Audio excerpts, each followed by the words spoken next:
मेरे प्यारे विद्यार्थी बिना देरी किए हुए इसके पदों को पढ़ते हैं और जानते हैं।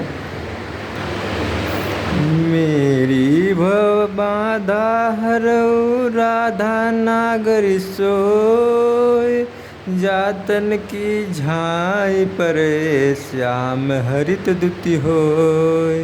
मोर मुकुट की चंद्रुकन यो राजत नंद नंद, मनु शशि शेखर की अकस की शेखर सतचंद।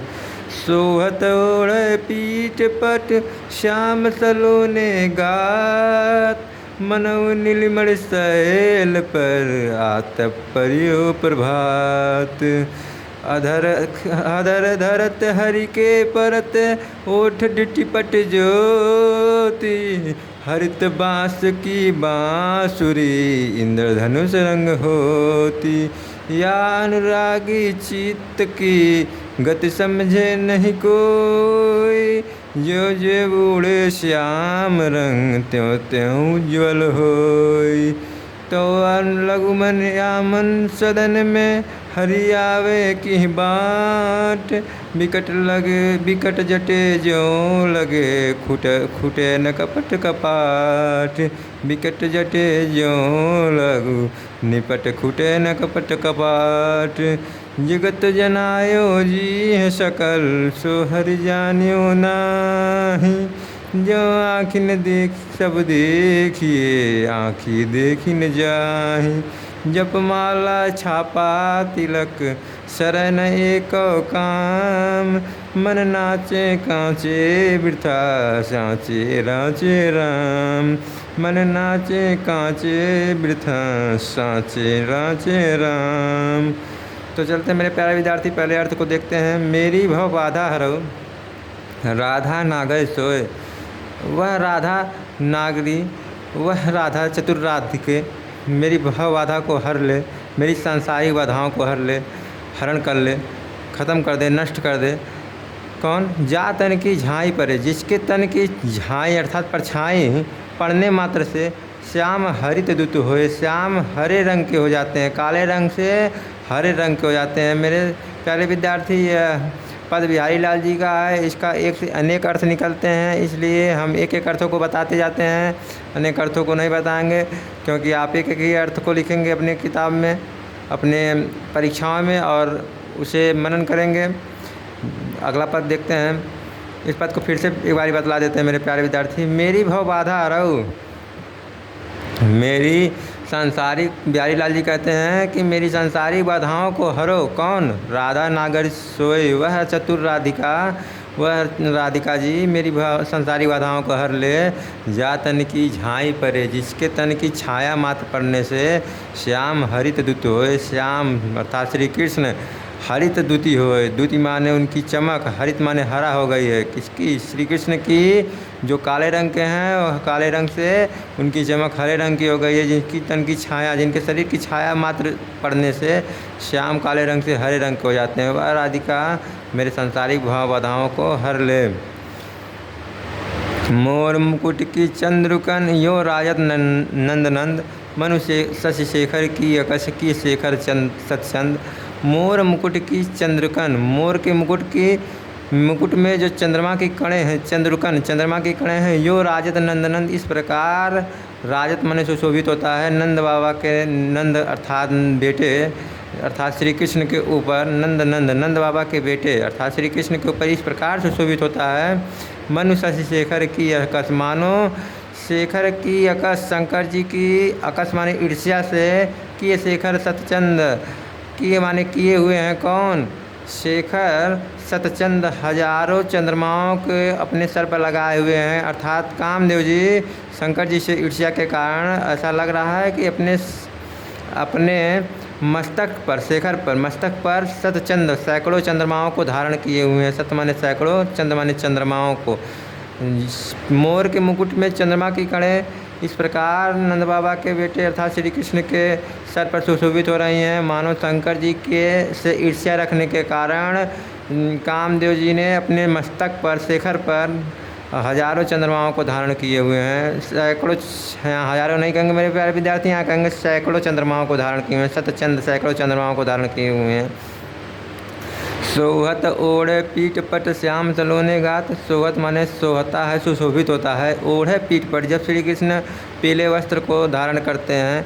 श्याम सलोने गात, अपने शरीर पर, अपने सुंदर शरीर पर यानी श्यामल शरीर पर जब वे पीले वस्त्र को धारण करते हैं तो बहुत सुशोभित होता है, बहुत सुंदर लगता है। मनो नीलमणि शैल पर, मानो नीलमणि शैल पर, नीलमणि नामक पर्वत पर आतप परियो प्रभात, उस पर आकर के धूप पड़ रहा हो। परियो प्रभात, सवेरे का धूप आकर के पड़ रहा है और वह चमक रहा हो। अधर परत हरि, अधर धरत हरि के परत, ओठ ढीठी पट ज्योति। अधर धरत, अधर माने होठ, धरत माने धरने पर, हरि के परत, श्री कृष्ण को अपने मुरली को अपने होठों पर रखने पर ही। ओठ ढीठ पट ज्योति, ओठ माने ओठ, ढीठ माने नेत्र, पट माने वस्त्र, ज्योति माने प्रकाश। होठ और नेत्र और वस्त्र के का प्रकाश। हरित बाँस की बाँसुरी, और हरे रंग की बाँसुरी इंद्रधनुष रंग होती, इंद्रधनुष के रंग की हो जाती है। अर्थात ओठ की लालिमा और नेत्र की कालिमा और पीले वस्त्र की पीलिमा और हरे बाँस की बाँसुरी की हरितिमा, यह सब मिल करके इंद्रधनुष के रंग में परिवर्तित हो जाता है जब श्री कृष्ण अपने होठों पर अपनी मुरली को रखते हैं तब। या अनुरागी चित्त की गति समझे नहीं कोई। या माने इस, अनुरागी माने प्रेमी के चित्त की, चित्त माने मन की, गति समझे नहीं कोई, गति को कोई समझ नहीं सकता है। ज्यों ज्यों बूढ़े श्याम रंग, त्यों त्यों उज्ज्वल होए। वह जैसे जैसे श्याम रंग अर्थात काले रंग में डूबता है, वैसे वैसे उज्ज्वल होए, त्यों त्यों वहाँ उज्ज्वल वह प्रकाशित होता जाता है, उज्ज्वल होता जाता है। अर्थात प्रेमियों के गति के विषय में समझा नहीं जा सकता है, कहा नहीं जा सकता है। ज्यों ज्यों वह काले रंग में डूबते हैं वो वैसे वैसे वह सफ़ेद होते जाते हैं। यहाँ आभास विरोधाभास अलंकार है मेरे प्यारे विद्यार्थी, क्योंकि कोई भी चीज़ काले रंग में डूबोने पर काला से गोरा नहीं होता है, काला ही रहता है। लेकिन यहाँ काले से सफ़ेद होने का वर्णन किया गया, इसलिए यहाँ विरोधाभास अलंकार है। तो और बाकी यह सब जो पदें हैं इस सब में अधिक से अधिक देख रहे हैं कि आपका मान लिया गया है, मनऊ ये सब पद आया है, इसलिए इस सब में आपका उत्प्रेक्षा अलंकार होगा। जो लघु या मन सदन में हरि आवे किहि बाट, विकट जटे जो लघु निपट फूटे न कपट कपाट। जो तो लघु या मन सदन में, जब तक इस मन रूपी घर में, तव लघु या मन सदन में हरि आवे की बाट, तब तक तव लघु जब तक लगा हुआ है इस मन रूपी घर में हरि आवे की बाट, हरि किस रास्ते से आ सकते हैं।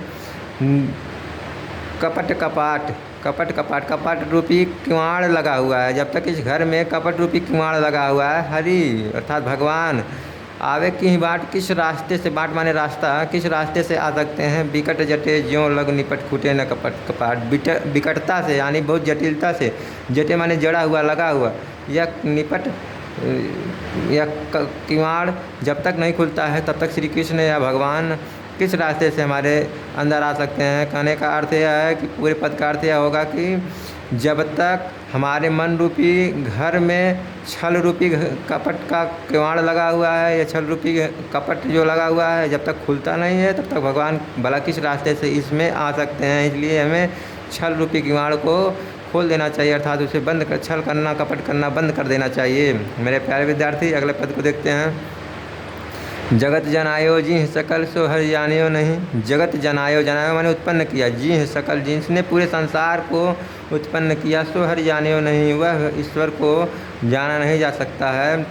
जो आँखिन सब देखिए, जिस प्रकार आँखों से सब कुछ देखा जा सकता है, आँखिन देखी जाए लेकिन आँखों से आँखों को नहीं देखा जा सकता है। मेरे प्यारे विद्यार्थी बहुत ही सुंदर पद है। जप माला छापा तिलक चरण एको काम, मन नाचे कांचे बिरथा सांचे राचे राम। जप करना, माला फेरना, छापा का मतलब होता है भभूत लगाना, तिलक लगाना, शरण एको काम, यह सब एक भी काम नहीं करता है। मन कांचे, मन कच्चा है, नाचे बिरथा, व्यर्थ में ही नाचता भटकता रहता है। सांचे राचे राम, सच्चे हृदय में राम का वास होता है।